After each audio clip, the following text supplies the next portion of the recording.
So I am mixing shellac right now and working on my bioplastic, and we've got two layers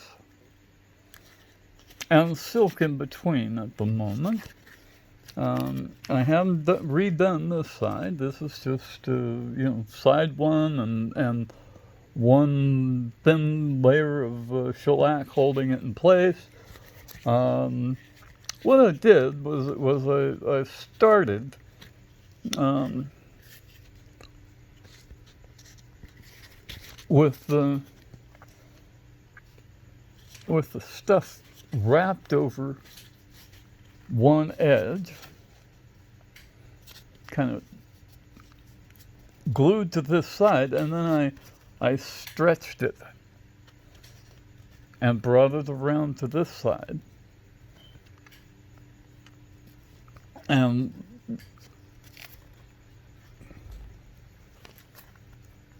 maybe it was the other way around. Anyway, I stretched it after I had already just glued it to one edge.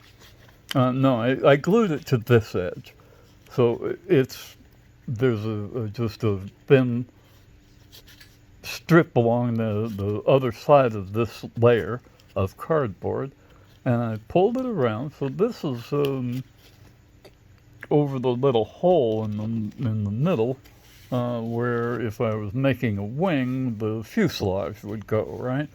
Um, and in fact, I left the center part not so firmly built, but it's pretty firm now. It's not bending anymore. I had it in a solar oven this afternoon, and it hardened it considerably, but I'm gonna let it dry overnight still. Um,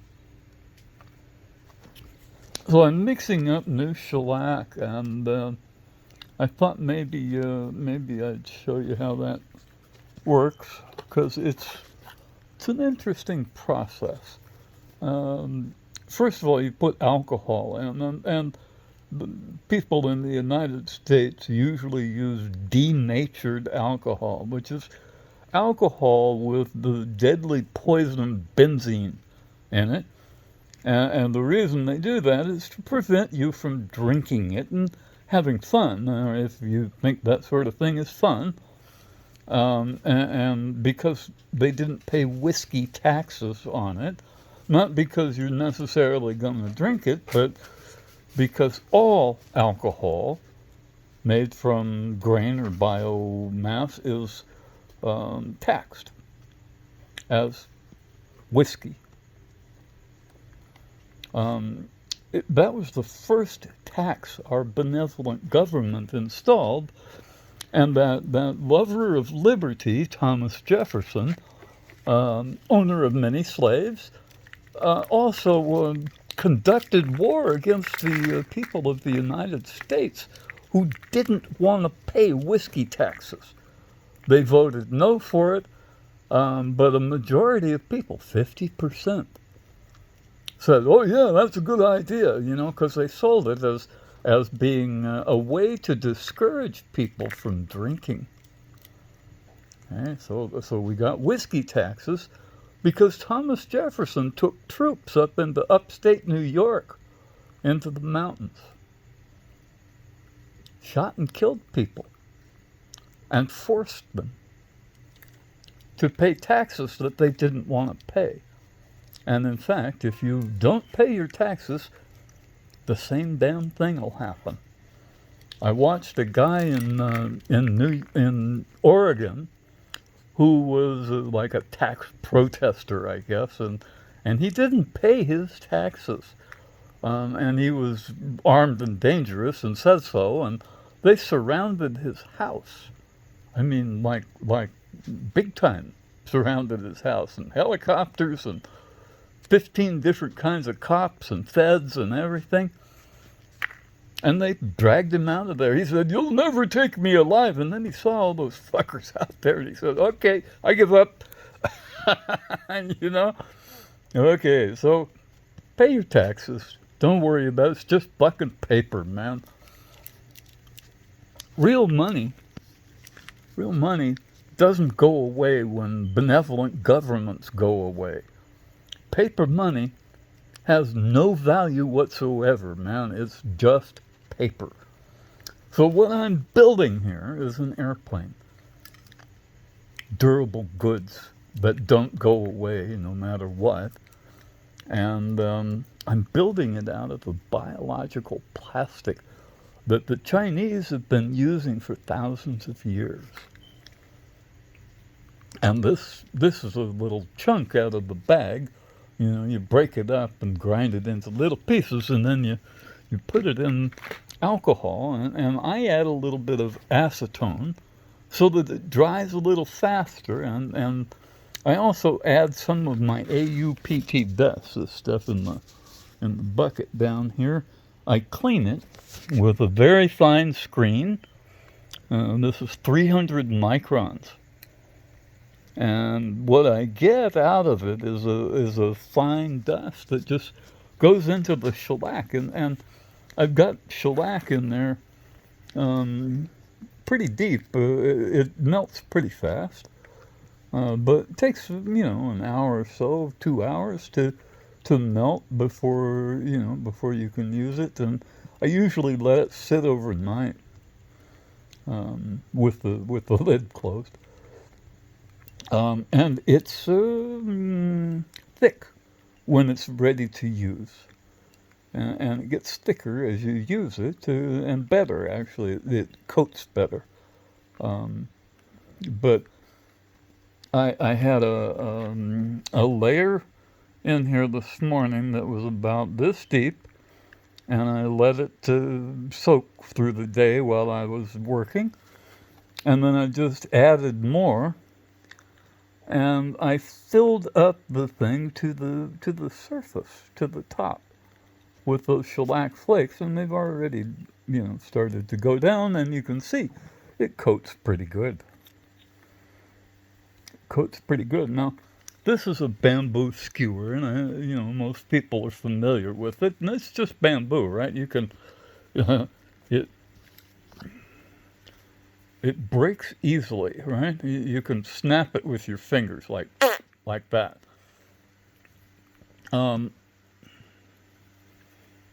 This end has a little shellac on it, and I whack on things and grind on things and stuff, and it doesn't wear out or it's not brittle anymore.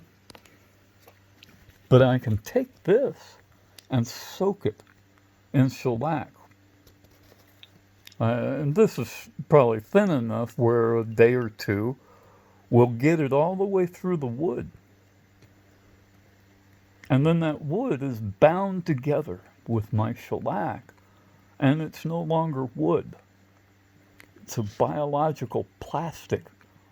And the fibers of the wood are held together, and it's going to have AUPT in it. My AUPT dust creates a covalent bonds across the plastic, which is going to make this little piece of bamboo stronger than steel, lighter than a cork. And this stuff is available at any hardware store. Don't use the denatured alcohol if you can help it. I'm using some old stuff that I had for making hash oil with, and then I started using acetone instead, and so I had this bottle of Everclear sitting around. They sell pure alcohol at the liquor store here in Arizona, in case you really want to get drunk. They do in Arizona, man. They like that stuff. And so we'd buy it for for the laboratory. It's an excellent solvent. It dissolves lots and lots of things like shellac, families, all kinds of stuff, man. And I don't drink it anymore. I used to. I don't anymore. This is going to change the world because anybody can make plastic, anything. Hang on. So one of the things I run into all the time in the laboratory is I don't have little tiny funnels for like filling test tubes and stuff. So what I have here is a circle of coffee filter that I cut out. You know, the old-fashioned basket-type coffee filters. You buy them for a couple of bucks for $100 or $1,000 or something. And it has absolutely no consistency whatsoever. You can rip it, tear it, and hang on.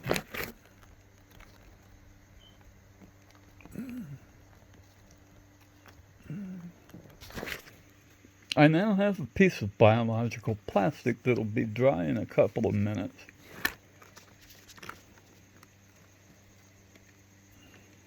We'll wait for it to dry. So watching paint dry is always fun, and we're still watching. It'll be dry in a minute. But I clamped them together so that I have a single piece. And I'll pinch them together a little further at the bottom here in a second. But it will make a nice little funnel. And it costs absolutely nothing, and I can make it in a couple of minutes. And if it goes away or I lose it or something, it doesn't matter. I can make another one. And the cost was zip, nothing, $0. You can do that yourself with coffee filters or cardboard. Okay. Fuck. So I'm gonna let it dry and I will be back. So there it is. I now have a piece of biological plastic with a little handle so I can, hold it. And I'll cut off the end, which, since it's just paper and plastic, I can do with, like my scissors, wherever those went. Anyway, you can do it with, inexpensive scissors or whatever you need, whatever you've got, and you have whatever you want to make, pretty much, because you can take paper. Boy, I had a piece I was going to show, but I can't seem to find it. Oh boy, today has not been a real good day for me, and I apologize. I will be back. This is what I needed to show you.